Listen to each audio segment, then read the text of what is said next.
community, the businesses were under attack. And the police just stood. They were powerless. According to most police officers, they were instructed to stand down. Now, we pay our rates, we pay our taxes. Who do we look for? To help us, we look for the police. Even us as a security company, we look to the police for help. If it's a thing in law. If anything criminal takes place, you have to notify the police. We noticed that there was a huge absence of police. And Phoenix was being invaded. I took the liberty, as a concerned citizen, as a resident of Phoenix, and a victim, I said to the whole community, listen, let us safeguard our property. Let's create roadblocks. Maybe the word wasn't the correct word, but create a calming effect to prevent the looters from looting Phoenix. Before we begin, this conversation is part of Voices Unfiltered, a platform where I sit down with people from different perspectives to explore difficult and sometimes controversial ideas openly. The purpose of this discussion is not endorsement, it's an understanding. I believe South Africa needs more conversations, not fewer. Welcome back to Voices Unfiltered. Today's guest is a man who has been praised, criticized, he's been questioned, and he's been defended, and sometimes all at once. But very few people understand the private security company more than Glen Naidoo. Glen, thank you so much for joining us. Really appreciate you being here. You're welcome. Thank you. Glen, before we get into the depths of private security, who is Glen Naidoo? Before KZN VIP, as a young man growing up, who was Glen Naidoo? Okay, I was born in a village called Park Rennie on the south coast of KwaZulu-Natal. And as a young boy, we moved from there to Durban. And I matriculated at Clay Hills High School, after which I joined the police. And the reason was that I had a passion for helping other people. And I said, which better way to do through the police? I joined the police in 1980. And due to injuries suffered whilst I was in the police, I was medically boarded in 1998. So that's about 18 years. I promised I'll never carry a gun, and I thought I'll just resign to a far more peaceful life. I underwent back surgery in my lower back due to injuries again from the police, and that was the reason for my medical boarding. And during my stay at home, after about a year or two, I was attacked, or my family was attacked by armed gunmen at my house in Phoenix. And that was just a couple hundred meters away from the police station. Sadly, in the shootout, suspects were shot and killed, some were injured. I then changed, and I said to my life, and I remember at that time, it took the police a hell of a long time to come out to assist me. But yet, I just lived about 200 meters away from the police station. So I decided after that, you know what, I need to do something. As a trained ex-policeman, I said to myself, it looks like the community of the country needs people that are trained to help other people. And thereafter, I decided and I opened up a security company called KZN VIP Protection Services. Whilst as a service, I went out personally to help people as an armed response kind of work. Well, the first company, KZN VIP Protection Services, only concentrated on a guarding division. But then when people knew that I was gone into guarding and I'd left the police, when there were problems, they called me, and then I realized, listen, the police response times dropped drastically. And the service was getting poorer and poorer and poorer. I then opened up a company called KZN VIP Alarms. That was specifically open to concentrate on armed response. And that was eventually, it progressed from just being ordinary armed response, like the way we know it. We had canine response added to it. We added tactical units added to it, and it grew. Then we realized that, listen, people were getting injured in accidents, people were getting shot, etc. And then our medical response in this country was absolutely poor and getting worse and worse by the day. And then we opened up an ambulance service. And we progressed and we continued in that manner. In 2021, sadly, we came under attack again when we had the big riots in South Africa. But a lot was concentrated here in KwaZulu-Natal. What did we see in 2021? If you watch television, you go back and you look at history, you'll see that the community, the businesses were under attack, and the police just stood. They were powerless. According to most police officers, they were instructed to stand down. Now, we pay our rates, we pay our taxes. Who do we look for to help us? We look for the police. Even us as a security company, we look to the police for help. If any, it's a thing in law. If anything criminal takes place, you have to notify the police. Right. If you don't notify the police, that's a criminal act on its own. So during the 2021 riots, I think that's where we shot up to fame. In that, we noticed that the failure of, I'm not going to say the police, but I want to call the government of the day. The government of the day failed dismally. It took them too long to make decisions on how to handle a situation like this. Yet we have such highly trained policemen, etc. Who stopped those highly trained policemen from making the right decisions? I can't answer. Because if you look at the Madlana Commission now, the truth is coming out. The South African police is being controlled by a bunch of criminals. It's a criminal cartel that's controlling our law enforcement. So, did they have a role to play in 2021 riots, whilst businesses were under attack, whilst communities were under attack? We came to the fore in that I made a video. Okay, so if we rewind a little, when people tried to contact the police, they failed. When the community contacted us, and you must remember we have about 10,000 clients in and around Phoenix, when they were trying to contact us, and we tried to contact the police, listen, this is what's happening, please send your people out to help. These are not our clients. Yes, some of them are our clients, that we sent our people out. We noticed that there was a huge absence of police. And Phoenix was being invaded. I took the liberty, as a concerned citizen, as a resident of Phoenix, and a victim, I said to the whole community, listen, let us safeguard our property. Let's create roadblocks.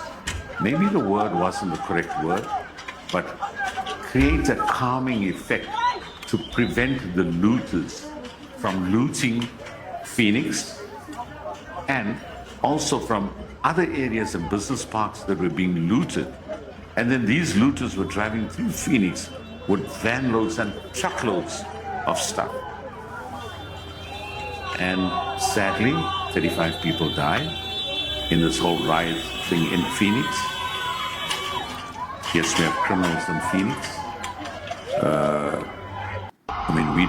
We were there to prevent criminal activities from taking place. That is not our job. That is the job of the police. But in the absence of the police, I sadly had to call on the community to go stand out there. And people died in Phoenix doing that. Not only in Phoenix. Innocent people died because the South African police failed to do the job. Or the South African government failed to do the job. So you think the system failed us? Oh, yes, definitely. Listen, it's a worldwide fact, everybody throughout the world is saying, your government failed you. Yes, we were arrested, but that matters for another day. It's going to court and we'll sort that out on our own. And we've learned. The people have learned. If there is another riot, I think if there is another riot of any kind, it's not only Phoenix that is ready. The whole of South Africa is ready. From the learnings of what happened in 2021? In 2021, yes. And I think also, so somehow a lot of people that spoke against me and said, no, what I did was wrong, including the Human Rights Commission. Well, the Human Rights Commission didn't say it in so many words because they're going to implicate themselves at the end of the day, but they said that roadblocks were illegal. And a simple question would have been to them, listen, so what? What did you people do? You're from the Human Rights Commission. Nobody needs to lodge a complaint to you. You can see something happening. What did you do as the Human Rights Commission? Those are the questions that we need to ask. But I'm not going to fight with anybody. I just want to move on with my life. I've already moved on. I've resigned, I've sold up whatever I've had. And now I lead a far more beautiful life. I still help my community in a different way. In a different way. Yeah. Glen, in 2021, can you remember what you were doing when that first call came in? Or did you have intelligence beforehand that, guys, hold on, something is about to unfold and it's big and it's coming? Because I woke up the one morning, I thought I was watching a movie. It said Durban was burning. There was an aerial footage of Springfield Park on fire. And I couldn't believe it. Why? Because there was never information beforehand. But did you guys know it beforehand? That something was brewing?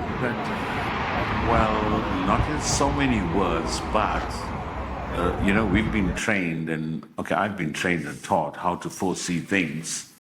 And that's when it started. And when when the burning of those trucks at Moira. Now, we have to go back and think carefully. This is not the first time they burned trucks at Moira. Correct.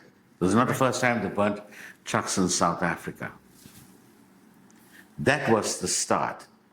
And then when we start to get those messages and this, somebody else made utterances, and they said, yes, go ahead and do this. I think the words that she used, and I'm under correction, she said, go and loot responsibly. What does that mean? Exactly what does it mean? How do you tell people, go burn buildings, rob, kill, murder, do whatever you have to do responsibly? So I believe she's been charged, and I believe she will be appearing in court, but that's for, let the justice system take its own course, okay? Sure. Now, the questions that we need to ask, or I still ask, and I still say, what is the success rate of the South African police when it came to the burning of trucks on freeways, etc.? You must remember, when you don't make arrests, you don't make recoveries and the likes thereof. You're showing the criminals, or you're giving the criminals the upper hand. You're telling the criminals, hey, it's fine, you can go do it.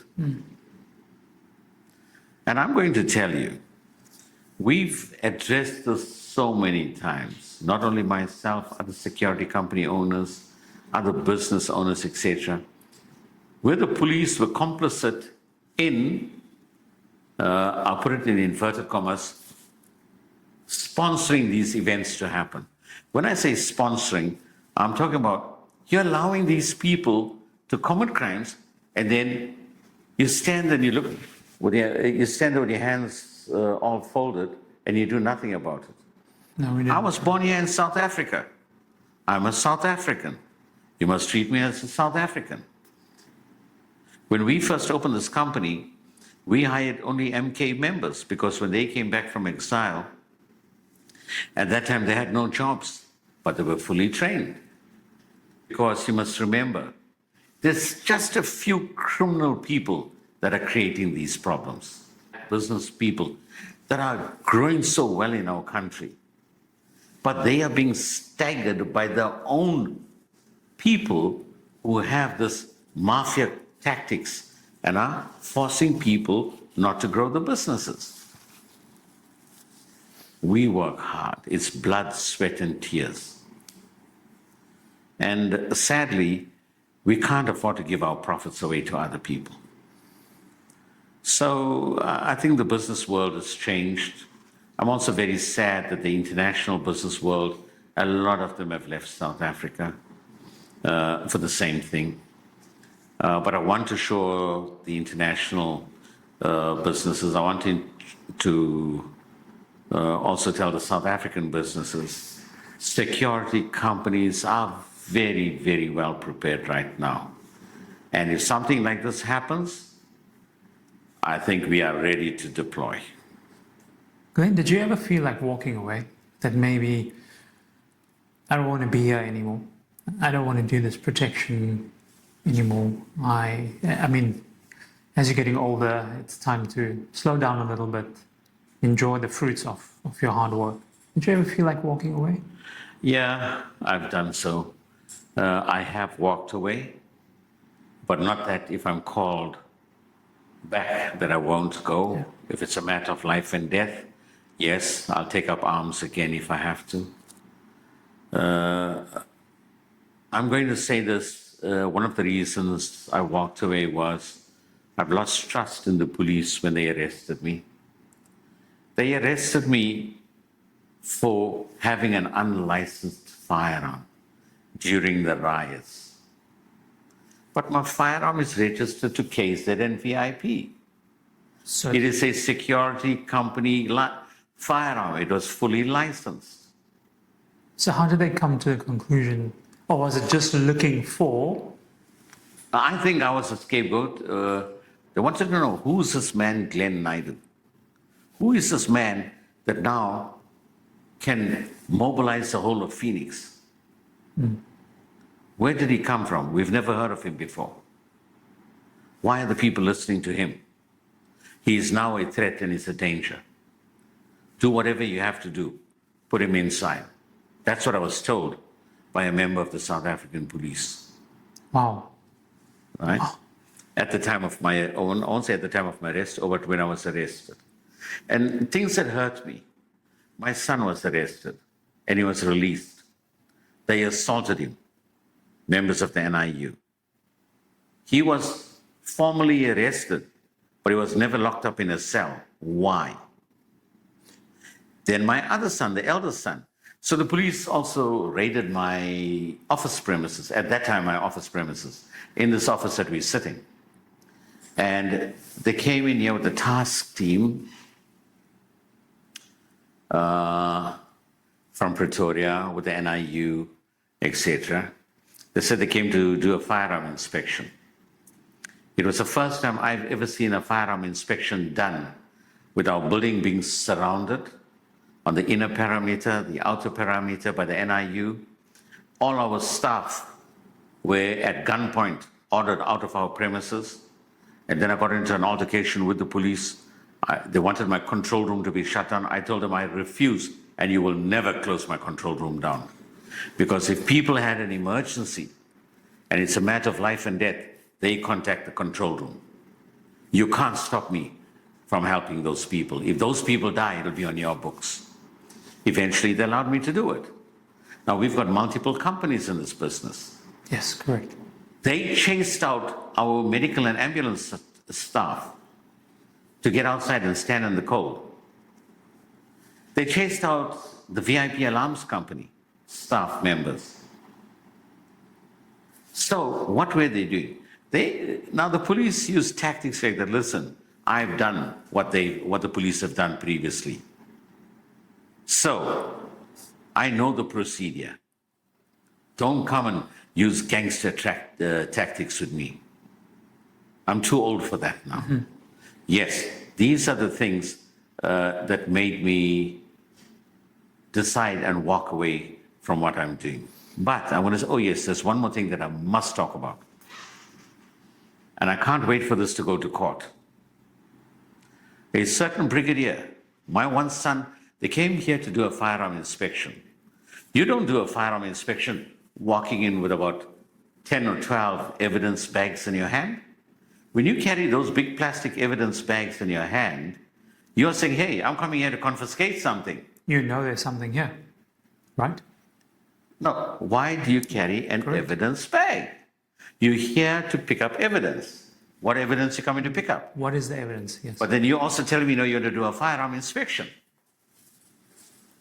So, after we check your credentials, and because I knew them, because they arrested me a few days before that, then they came in, we gave them the privilege of looking at everything, and then they said, no, we're confiscating all your guns. I said, no, you can't confiscate the guns. You have no legal right to do that. Where's your warrant?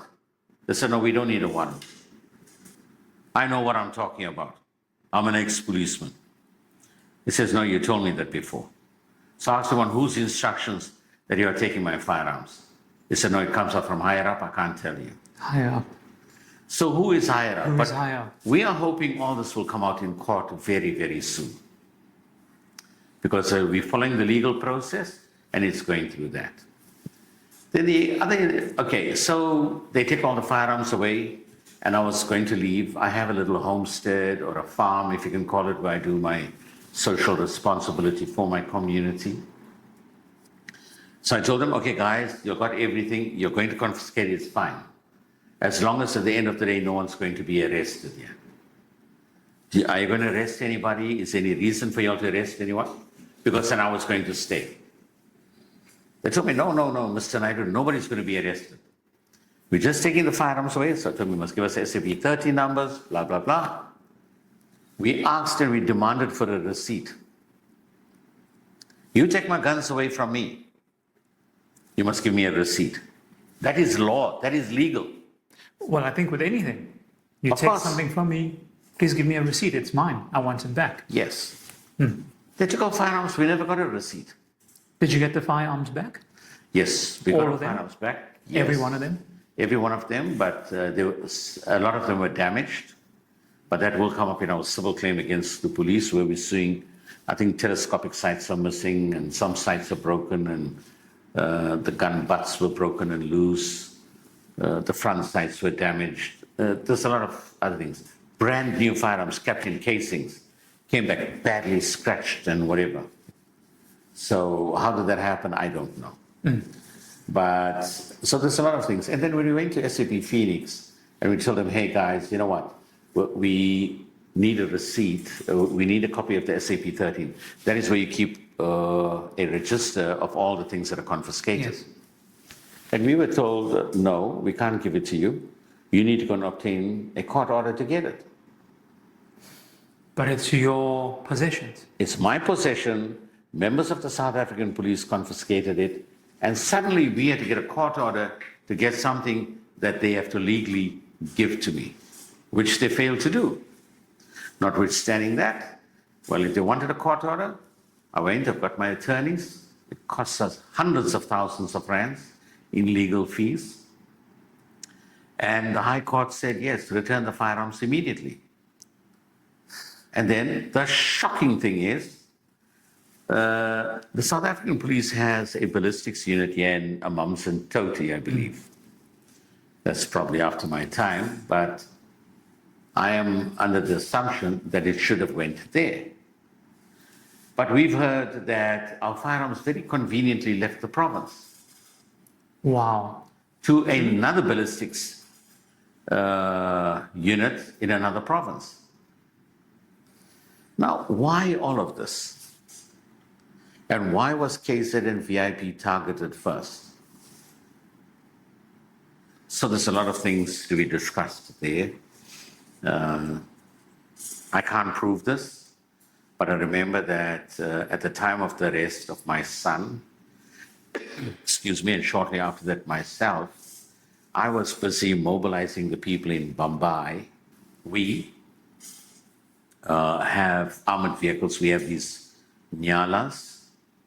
So we took a nyala and we parked it on the border, I met with a lady who seemed to be like a chief in that area, and she mobilized the people, and her sons were all mobilizing the people in the area, so that we could tell them, listen, so the story was, listen, our people that are sick and injured want to go to the Unit 10 clinic. That's in Phoenix, probably about a kilometer or so down the road.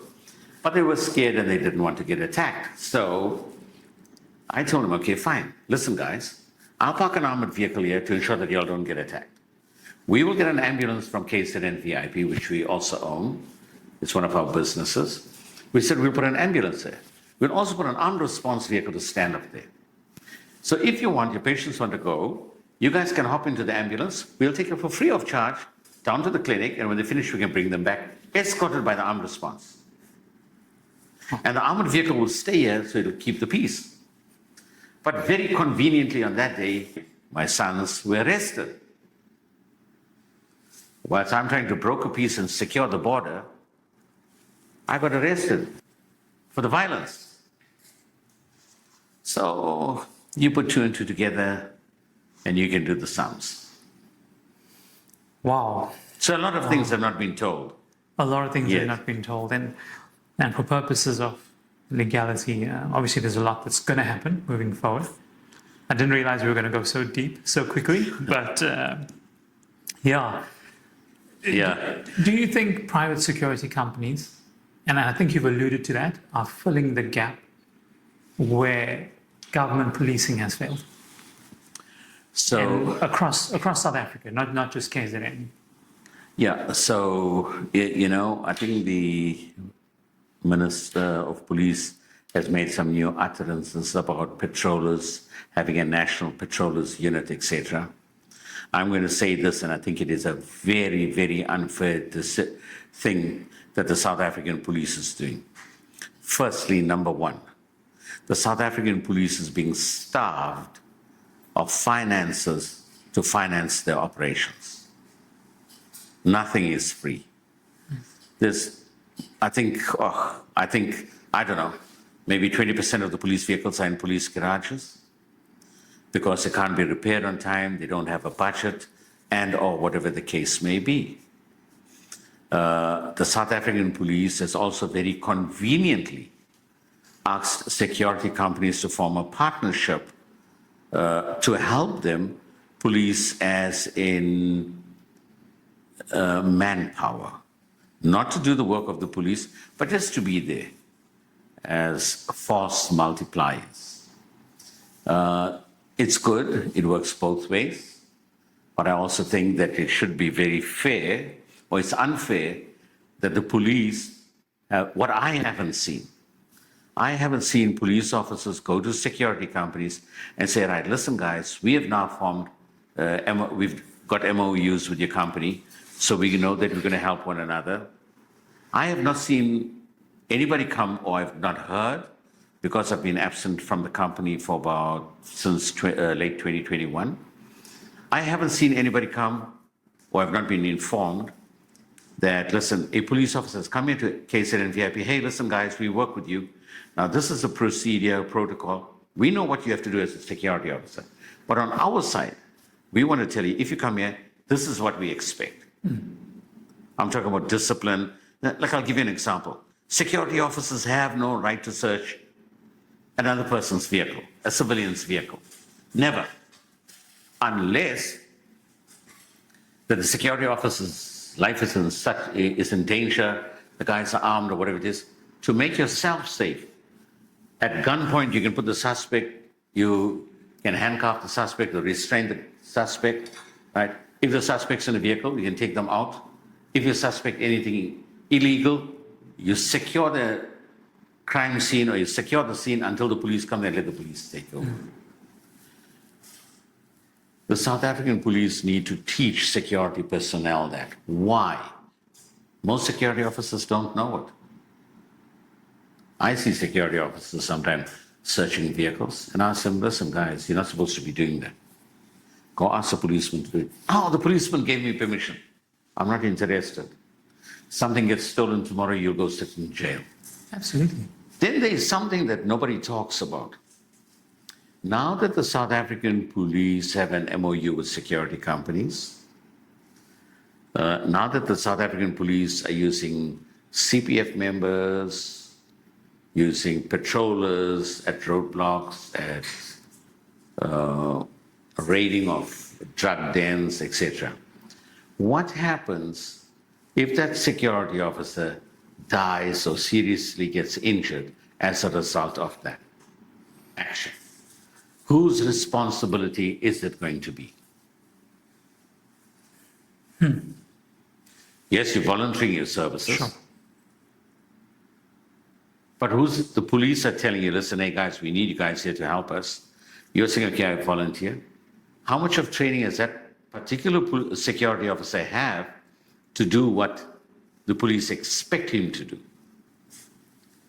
Those legal, I'm just going to give you an example. So some CPF members here in Landa were shot and killed recently. CPF members don't get paid. No. They're voluntary members. They know the risk. But what is the police now doing to safely secure their partners? Non-paid partners. Yeah, voluntary partners. Yeah. And the South African police needs the community. It needs business partners. When I say business partners, people in the law enforcement business. They need the security companies. I think security officers are not all of them are well trained enough to work and assist the police. I also know for a fact, some security officers are better trained than the policemen. Wow. That is the truth. Wow. I've seen it. You see it almost every day. Wow. You know, so I can tell you of certain incidents if you want. I can just tell you one simple thing. And it shows you, okay, I was in the Eastern Cape. I was going to go see a client, a close protection client, and then I came across a gang that was busy robbing a bank. This is while you're there now? Whilst I was there, I was with another close protector, and two of us were in the vehicle. And you guys are outside the bank? Yeah, we're outside the bank, and my client's premises is next door to the bank. And the robbers are in the bank itself? In the bank and outside the bank. There must have been about 8, 12 of them. Oh, wow. Okay, so it was a proper hit. Proper bank robbery in progress. As I stopped my vehicle, I had to drive a white unmarked BMW. And the guys, for whatever reason, they saw the vehicle. They probably knew the vehicle. Because nothing, we were all in plain clothes. We're still in the vehicle. And next thing, the guys just turned on us and they just opened fire on our vehicle. I think my vehicle was hit about 30 to 40 bullets. Unbelievable. Semi-automatic. Automatic weapons, R4s or R5 from the percussion caps, AK-47s, etc. And then we had to leave our vehicle and flee. Then we came back to the vehicle because there was just two of us and we couldn't take about 8 people on, fully armed with rifles, etc. And we saw other police vehicles all shot down to the ground. So when we came back, and the reason I'm bringing this, okay, then we extracted our client from the business premises, and then we drove from the Eastern Cape to Durban with the bullet holes in the windows, engine, blah, blah, blah.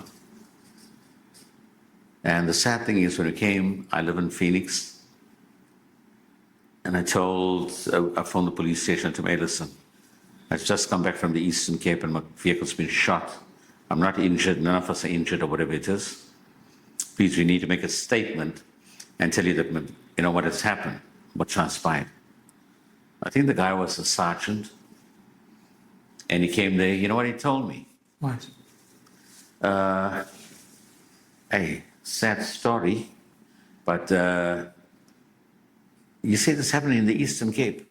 when are you going back to the Eastern Cape? I said, probably next week. Then I asked him why. He says, I think you should report the case at the police station in Eastern Cape where it happened. I told him, what the flip? Of course, stronger words were used. I said, you're a policeman. I'm an ex-policeman. I'm telling you this is the problem. Now you're telling me to go across the country again to report a crime that took place a couple of hours ago. Now, can you see how shocking the South African police is? I know this interview was not supposed to be anything about security. It was supposed to be on something else. You didn't come here for this, from what you told me. We'll get there. But all these things are unfolding as we speak from the very first question that you asked. So I'm going to say you, what happened 10, 15, 20 years ago, it's only coming out now because of General Makwanasi.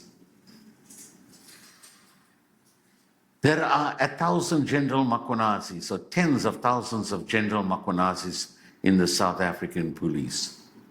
But that I mean, there are a lot of policemen out there that are true, are honest, and they know about the corruption that's taking place. But the voices are not heard. So if a constable or a sergeant or a warrant officer has to say something, you're not heard. You probably get trampled on, transferred, kicked out of the police, or something bad can happen. But because General Makwanasi is a lieutenant general, you must remember that's the second highest rank in the South African police, and he's a commissioner of our police in KwaZulu-Natal, which we're super proud of. And he's got, a lot of people don't know about this unless you're in the police. He's got 2 female generals that work under him, who are of the same caliber as him. I don't want to mention their names, but they are part of his support structure that I know for a fact. You must also remember General Makwanasi is from the Special Task Force. Though the Special Task Force is the highest trained policeman you can get in South Africa. Those are the guys that wear the camouflage uniform, jump out of airplanes and helicopters. That's where General Makwanasi came from. That's why nobody will interfere with him. You must remember, if anybody tries, I promise you, there'll be a war like you've never seen happen before. Listening to what you're saying about him, so do you think there's hope then? There is hope? Yes, there's a lot of hope. From what I've heard, only 5 police officers are being prosecuted. I think or it's 5 generals. Yes, yeah. I stand to be corrected. But nobody is talking about the politicians that have already been implicated. So why are the politicians being left out of it? When the politicians are putting the pressure on these generals to become corrupt. That is why I'm saying this cabal, this syndicate needs to be disbanded. The other thing that surprises me, you know, when a man leaves evidence under oath and he lies, and then is implicated by other people through evidence, blah, blah, blah. I don't see why. I'm not saying that it should happen. I could be wrong. I don't see why a special task team of investigators are not sitting and listening to what is happening. And example, if you lied under oath and or through cross-examination, I'm saying then those investigators need to make an affidavit to say that I've been present and I've heard him say this and that and that, and I think he must now be charged for perjury or whatever. Or whatever may be attached to that. Right, attached representation. to the crime. I'm saying again, if that happens, that affidavit goes straight to the police station, register the docket, come back, get a copy of that tape recording, and it's video recorded. Get a copy of that video recording, arrest the man as soon as he walks out of the courtroom, or place him under arrest immediately. Because you've got an affidavit, you have the evidence. Match them up. So why is it not being done? Match them up. Why is it not being done? However, if you're a criminal and you're in a regional court or a magistrate's court, and if you told lies, then the magistrate will say, okay, I instruct you to arrest him and detain him.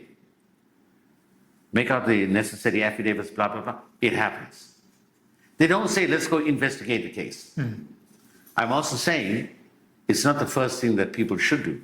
Cases must be investigated before you make an arrest. It must be fully investigated. But if you admit,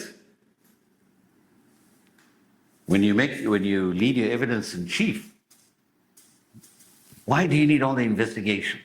You admitting there's some general admitted he stole, 2 million or 20 million rands worth of drugs or whatever it is from Potchefstroom. He admitted he stole it. Yes, I stole the drugs. Why is that general still walking free? Now, as an ordinary citizen, as a law-abiding person, as a person who once ran a security company, I am asking, what faith do you leave the common man in South Africa to think? When you have a problem and you phone the police, yes, the general's not coming, but a constable or a sergeant or a warrant officer that's coming to attend to your complaint, is there any trust? No. Everything becomes a doubt. Everything becomes a doubt. Exactly. Everything becomes a doubt. From your experience, do you now trust people easily? I mean, No, has it built a bit of a barrier now suddenly? No, I don't. I think I've lost my trust in a lot of people. And I think the reason for me to lose my trust is some of the things that I've told you. And the Malana Commission, I think, is a more stressful thing than ever. I haven't seen it because, like I said, I've turned away now from the security aspect. I'm still there, but not there. I'm in the shadows. Like I said, I'll only come to the fore if it's a matter of life and death.